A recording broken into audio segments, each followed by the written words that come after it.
with a whopping 28 cents after it's all said and done. And that's the 28 cents that you're going out to the market and you're trying to multiply. So you got $1 in and you have 25 cents to go back out into the market. You get a multiple of 3 times. It's a 1 to 3 ROAS. Your marketing team celebrating. Your accountant hates you.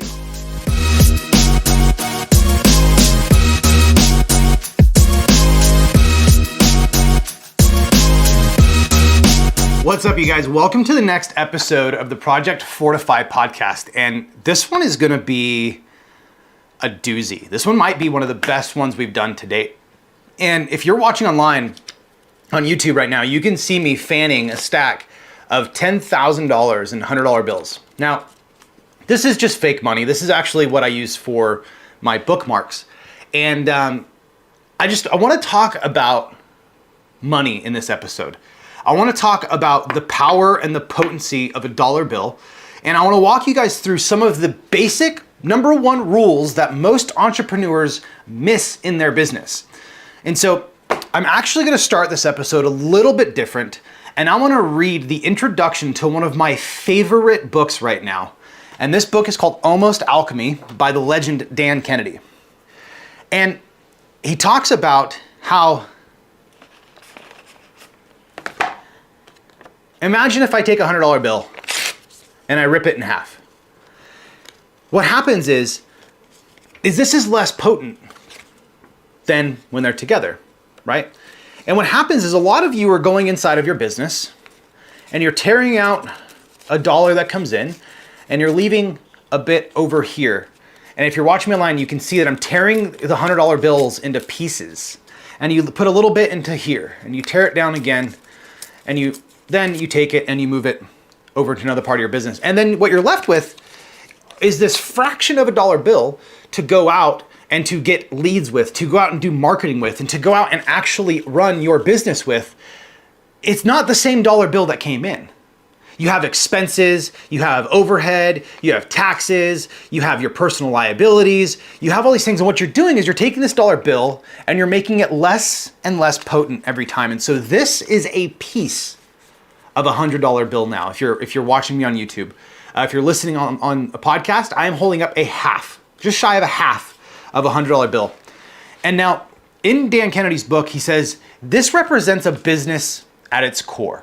A business is a device from which a dollar bill exits and into which a dollar bill arrives. The idea is that fewer leave than will arrive, thereby accumulating assets inside of the business and permitting transfer of some retained dollar bills to the business owners and shareholders. So let me break this down. The goal of a business is to take these dollars, and if they come in at $10,000, the goal is to extract as much of these $100 bills in this stack as humanly possible. That's the goal of business. Now, if you're in a nonprofit, that's probably not the goal of your business. But if you are in the only other kind of business that we can start in the United States, which is a for-profit business, the goal is to take this money and keep as much of this as humanly possible. I'm going to keep on reading in this book for just a moment. Now, whether or not this happy result of bringing money in and keeping as much as humanly possible occurs or not, and if so, to what extent it is largely determined by how efficient the business's operators are with the dollars entering and exiting.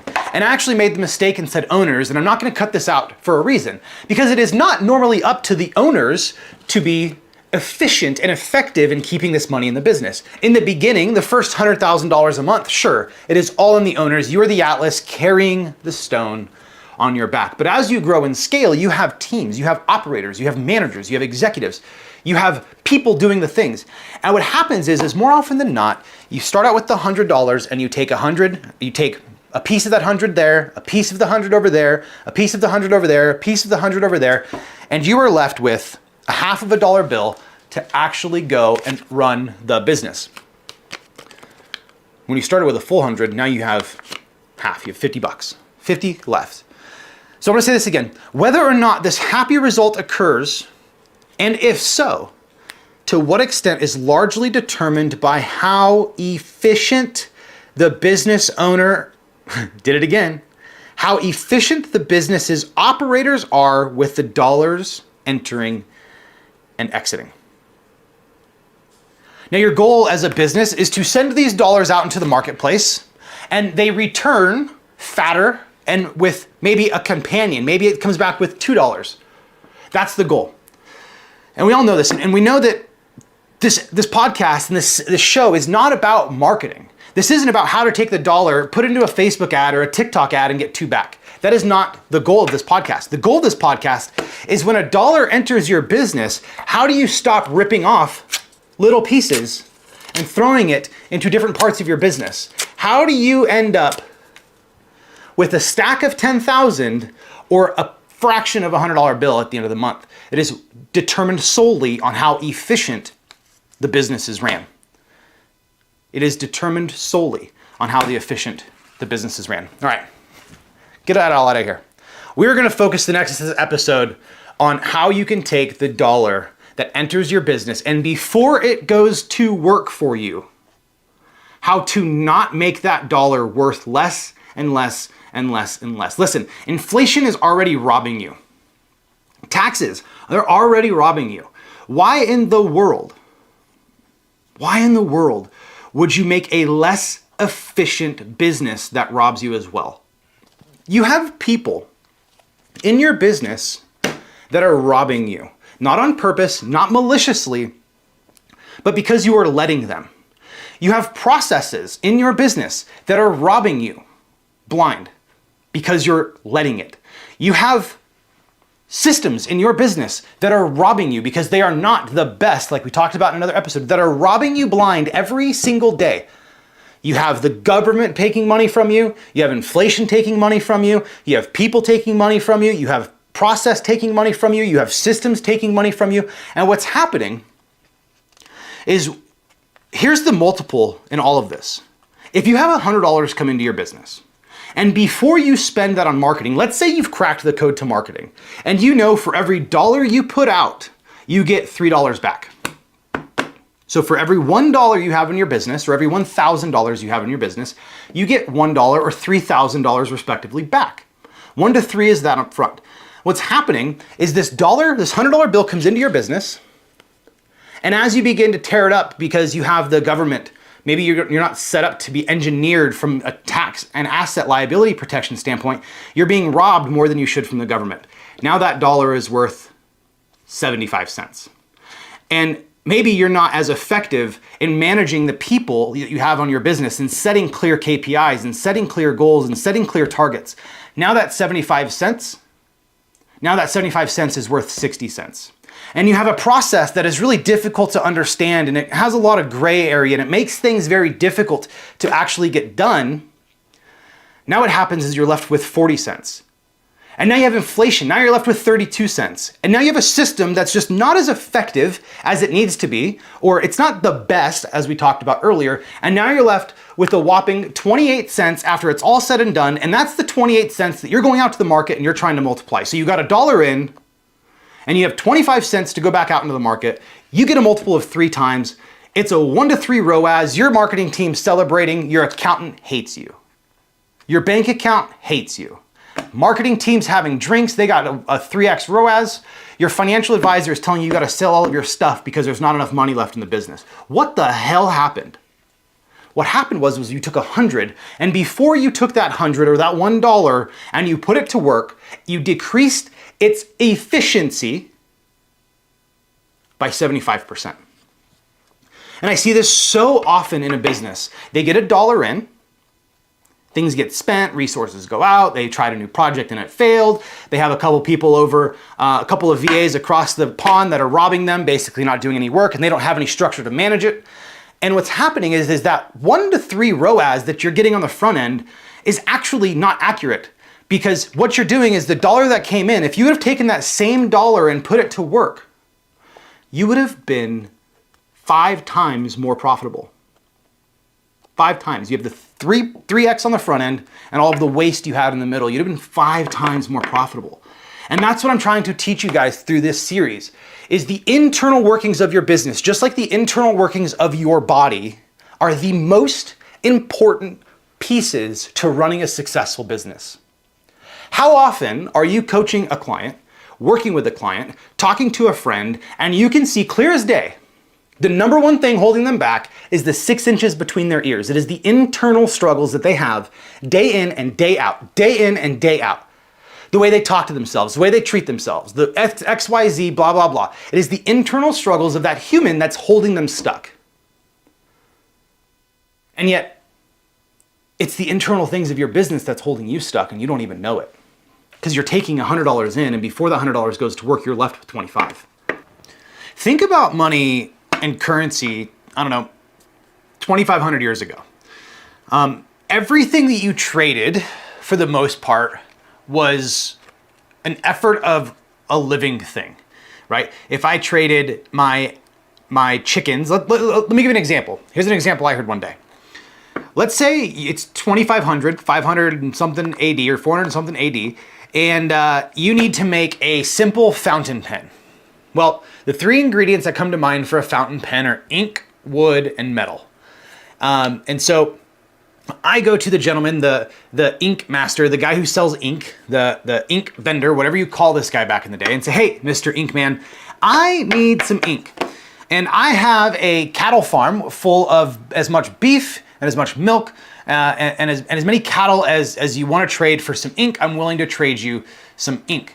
Or for some ink. Maybe I'll give you 2-3 steaks for an ounce of ink. And he says, hey, look, man, I also have plenty of cattle. I don't need any more beef. I don't need any more milk. What I do need are some eggs. And so I'm willing to trade you an ounce of ink for 12 eggs. And so, okay, well, I only have beef. So now I need to go find somebody who has eggs. They have a ton of chickens. And I say, hey, so-and-so, I'm willing to trade you some of my beef or some of my milk for some of your chicken eggs.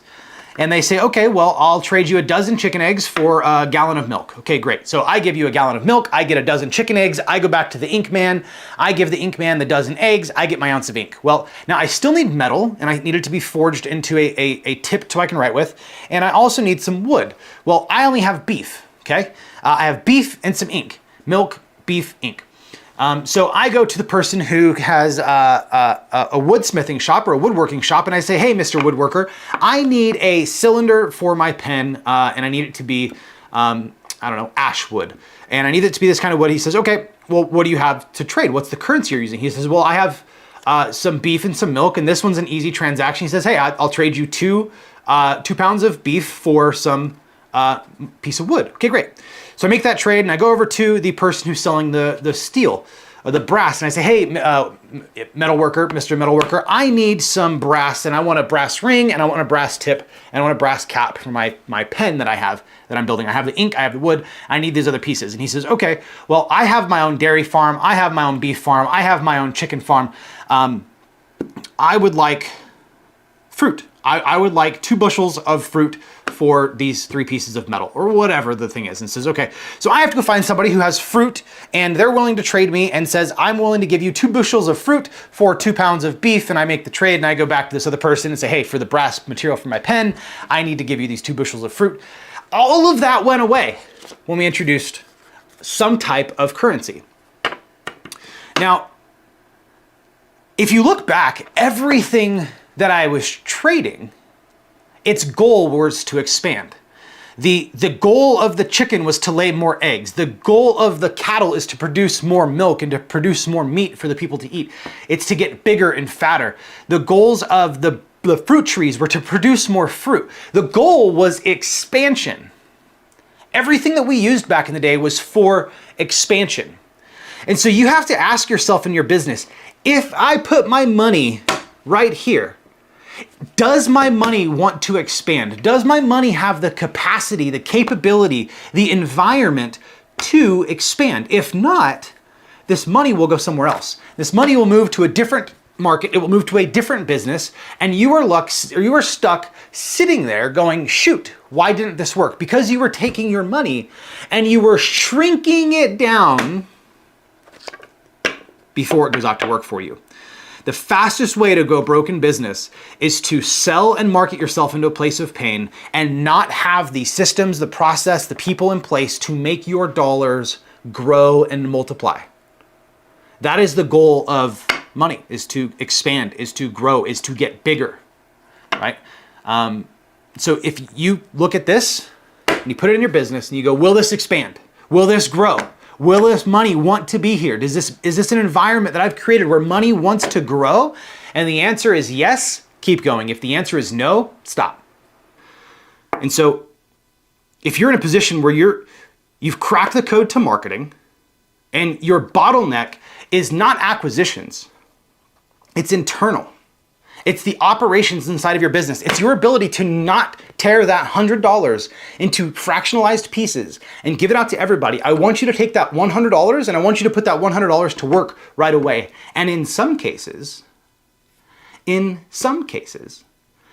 you get $100 into a business or $1 into a business, before you make that dollar go to work for you in the marketplace through direct response marketing or Facebook ads or however you're doing it, before you take that dollar and put it to work, rather than making it smaller and smaller and smaller, there are ways that some businesses can take that $1 bill and turn it into two. They can take that $1 bill and turn it into $2 or $1.50 or $1.25 before it goes to the market. Now you're 7x, 10x, 15x more profitable because initially it's a 3x return on the front end, but you're losing 75% before that ever goes to work. What if we were able to go in and actually take that dollar bill and make it worth $1.25 before it goes to the marketplace and the entire workings of your team's all covered? There's so many different ways that you can structurally engineer a business for financial efficiency. It is insane.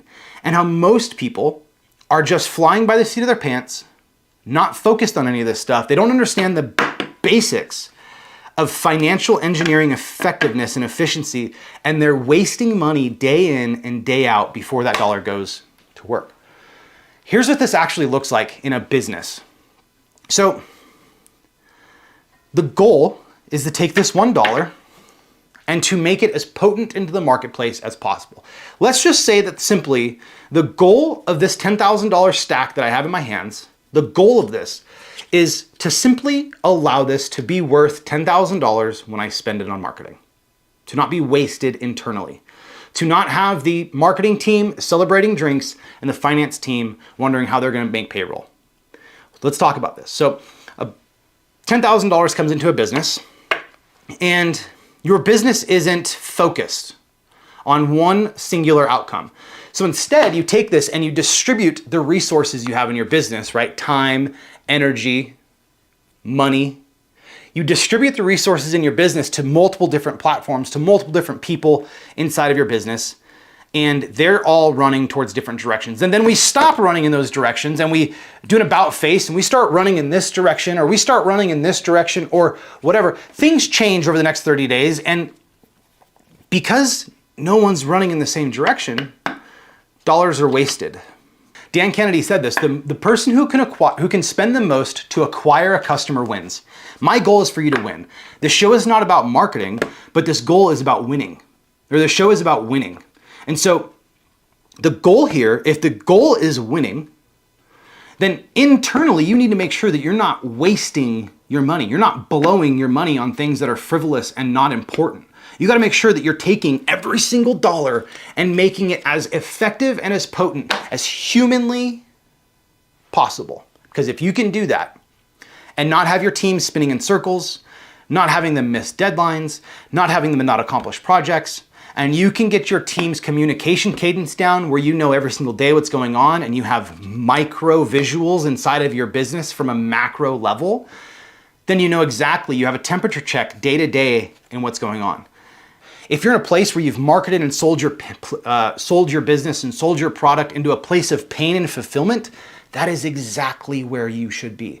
But now it is time to focus on the internals of your business, just like you had to focus on the 6 inches between your ears. You need to focus on the internals of your business to get to that next level.